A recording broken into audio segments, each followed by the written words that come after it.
अस्सलामुअलैकुम। हमारे काश्तकार भाई, क्या हाल चाल है? आप सब ठीक हैं? मैं उम्मीद करता हूँ आप सब ठीक होंगे। आज हम बात कर रहे होंगे कि जो तिल की फसल हम बिजाई कर देते हैं, तो अक्सर ये देखने में आता है कि तिल की जो बिजाई हो जाती है उसके बाद उसकी जर्मिनेशन ही नहीं होती, उसका उगाव ही नहीं होता। तो इसकी कौन कौन सी वजूहत हैं? इसकी 4 वजूहत होती हैं। जब आप तिल की काश्त कर देते हो तो हमारे काश्तकार भाई इन 4 वजूहत को मद्देनज़र रखकर अगर तिल का सीड काश्त करेंगे तो इंशाल्लाह इनका नुकसान नहीं होगा। क्योंकि अगर जिस काश्तकार का उगाव नहीं होगा सीड का, ज़हरी बात है, वो परेशानी होगी और उसका नुकसान भी हो जाएगा। तो आज हम बात इसके ऊपर करेंगे कि ये कौन कौन सी 4 वजूहत हैं। तो बात करने से पहले आप हमारे चैनल को सब्सक्राइब कर दें ताकि हमारी हर न्यू आने वाली वीडियो आप तक बर वक्त पहुँच सके। तो तिल की जब हम काश्त कर रहे होते हैं तो उसकी पहली जो वजूहत है, जो पहली वजह है, वो कौन सी है? जब हम तिल की काश्त करने लगते हैं अपनी ज़मीन के ऊपर, तो हमने सबसे पहले अपनी ज़मीन को लेज़र करवाना है। लेज़र क्यों करवाना है?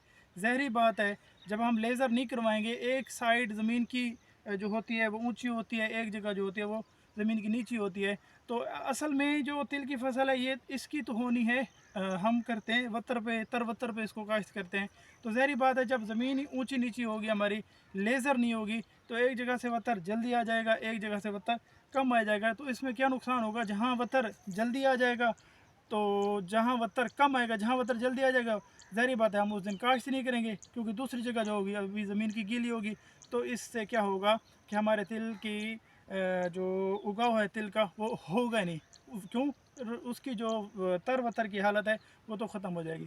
दूसरी हालत ये है, दूसरी इसकी वजह ये है कि जो हम रोनी कर देते हैं ऊपर, बाज़ औक़ात वो हल दबा के लगा देते हैं। उसका ये नुकसान होता है, जैसे जितना आप हल दबा के लगाओगे, आपके तिल के सीड की जो जर्मिनेशन होगी बिल्कुल नहीं होगी। क्यों नहीं होगी? क्योंकि तिल का जो बीज है वो बिल्कुल छोटा छोटा होता है।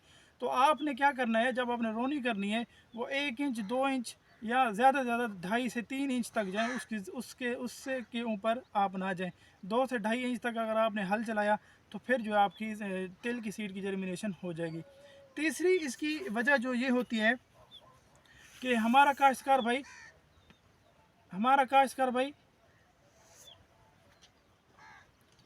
तीसरी हमारी जो इसकी वजूहत है वो ये है कि हम मौसम को नहीं देखते, फोरकास्ट को नहीं देखते।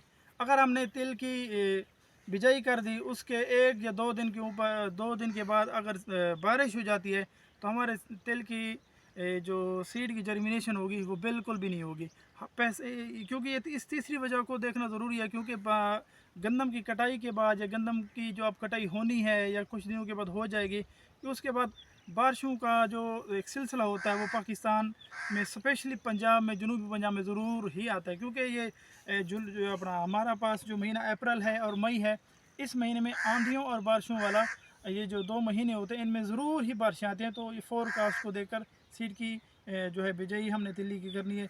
जो चौथी इसकी वजह है, अक्सर हम तिल्ली की जो बिजाई कर रहे हैं तो वो ऐसी ज़मीन का इंतखाब करते हैं जिसमें तिल्ली का सीड लगना ही नहीं होता। मिसाल के तौर पर कैसे, कलराठी ज़मीन है, शोरज़दा है, नमकियाती वाली ज़मीन है, तो वहाँ तिल की जो बिजाई हम कर देते हैं, वहाँ तिल की सीड की जर्मिनेशन नहीं होती। तो हमें चाहिए कि हमें ऐसी ज़मीन का इंतखाब करना चाहिए जो रेतला रकबा हो, जो मेरा ज़मीन हो, जहाँ पे कम अज़ कम तिल की जर्मिनेशन तो हो जाए। तो इंशाल्लाह मैं उम्मीद करता हूँ आपको हमारी ये वीडियो पसंद आएगी। पाकिस्तान ज़िंदाबाद।